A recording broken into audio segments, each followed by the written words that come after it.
Breaking news now at 4:29. Firefighters are on the scene of a huge fire at an apartment complex on Chestnut Street in Manchester. Hi, Fox Connecticut's Mike Magnoli is live there right now with very latest details. Good morning, Mike. Tim and Erica, this is still a potentially dangerous situation for firefighters. The chief telling me that the bomb squad is on scene right now, assessing the apartment where the fire broke out. And he tells me the reason that the bomb squad is here is because whoever owned that apartment had an extensive stash of ammunition. There were rounds going off, which made this a very volatile situation. And the chief also telling me that the door to that apartment was barricaded, so certainly dangerous and a red flag out here.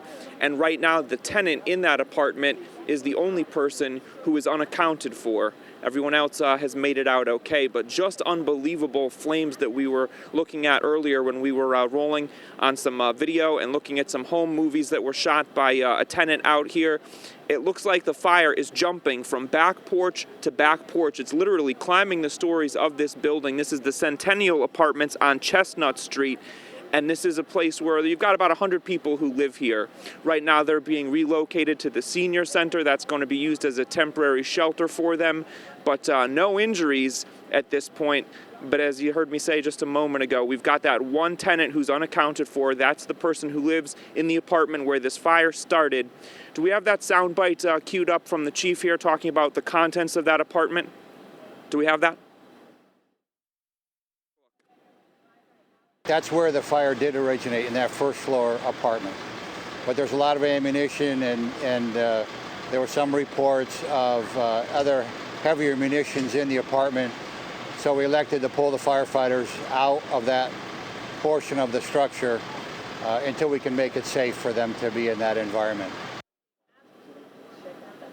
Yeah, they had to get those firefighters out of there very quickly, and that is why the bomb squad is on scene right now, trying to figure out what else might be in that apartment. As soon as the bomb squad gives the firefighters the okay, they'll go back in there, they'll look to see if the tenant is inside, or if he left the scene. That's also a possibility, according to the chief. We're going to be out here all morning long bringing you updates on this breaking news situation out of Manchester. Send it back to you guys in the studio. Thanks.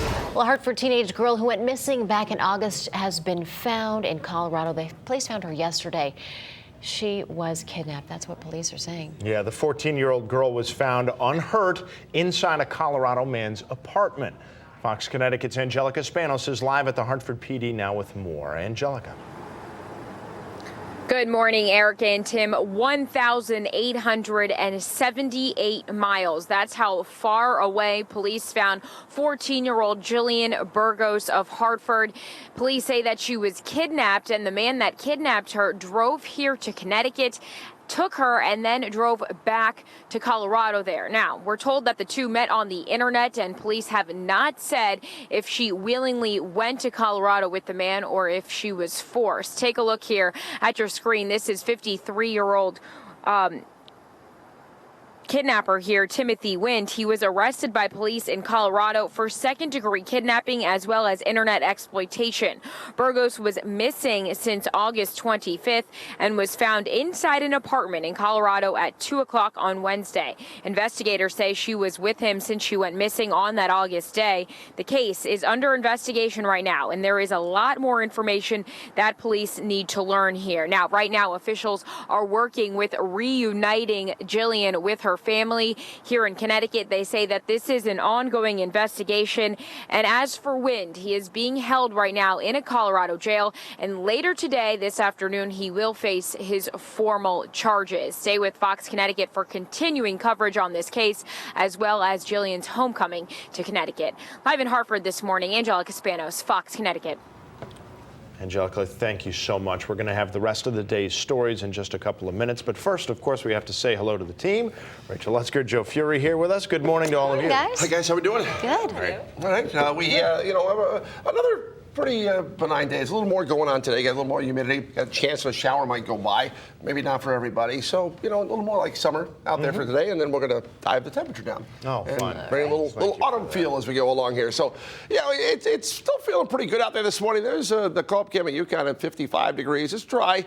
Clouds are in place again this morning. And then we have moisture that's off to the west. See those showers that are coming in from the west here. So You know, the chance that you'd run into a shower today, most, possible this morning early and again early this evening. Otherwise, in between, it's not doing much. It's going to be just noticeably more humid today. We start out in the 50s and 60s. Look at Milford at 70 this morning. Stonington at 66. There's a much more tropical feel at the coast this morning. At the moment, no fog of significance, but it looks like some fog is trying to form in a few spots. So it's mostly cloudy. You could run into a passing shower early and again late afternoon, evening. Again, that's for some of you. This morning, maybe northern area is the best chance. But again, nothing that's going to slow you down too much. Highs today up near 80, mostly cloudy. Now, if the sun comes out where you are today, you're going to shoot right into the low 80s. It's humid, and the chance for the evening shower thunderstorm, that'll be the cold front going by. And then it looks like temperatures are below average as we head into the weekend. And overall, the weekend at the moment doesn't look too bad. We'll talk about it coming up.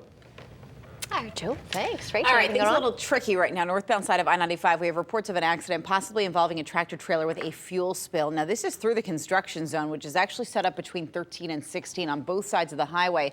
The red there is indicating the congestion behind this crash, which is closer to 13. So state police were just getting to the scene. They were calling for emergency crews as far as a fire department to come out, and also possibly DEP because of that fuel spill. So we'll certainly keep you posted on what is blocked as far as any lanes through that area. But we still have the construction out there north and southbound sides of I-95. We also have construction out along Route 15 north and south between 31 and 37. Still plenty of road work in other areas this morning, including New Haven, 91, 95. Traffic there is pretty light. My maps are not working right now, so let's go outside. Show you Waterbury. East and westbound sides of 84 here, pretty quiet out by exit 23 to 25A. That's the Sleepy's, the Mattress Professionals traffic report, guys. Over to you.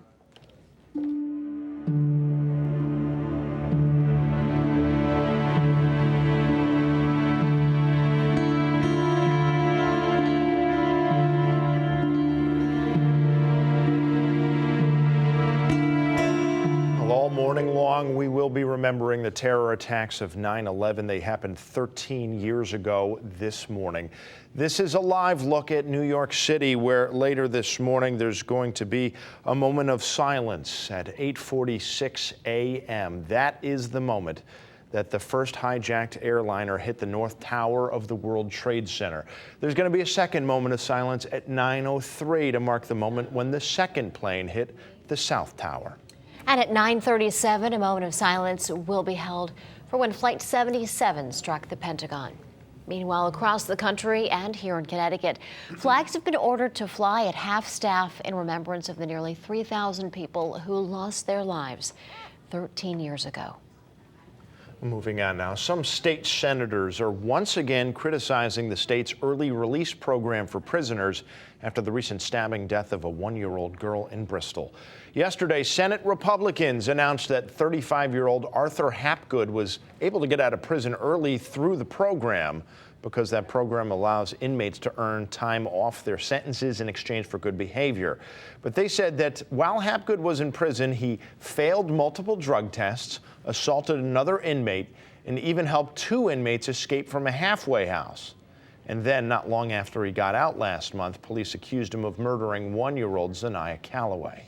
In this system, there's no accountability. No one is looking at the whole record. No one went back and said, let me get this right. He was in jail for drugs. He failed 3 in jail, got out. He failed another 3. Yeah, let's let him out earlier. Now, Governor Malloy has responded to their criticism by pointing out there's been an 11% reduction in violent crime during his administration.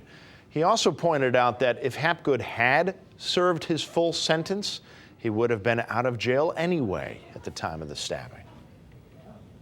On this September 11th, we are remembering those lives lost in the attacks 13 years ago. Stay with us. We will be back in a moment.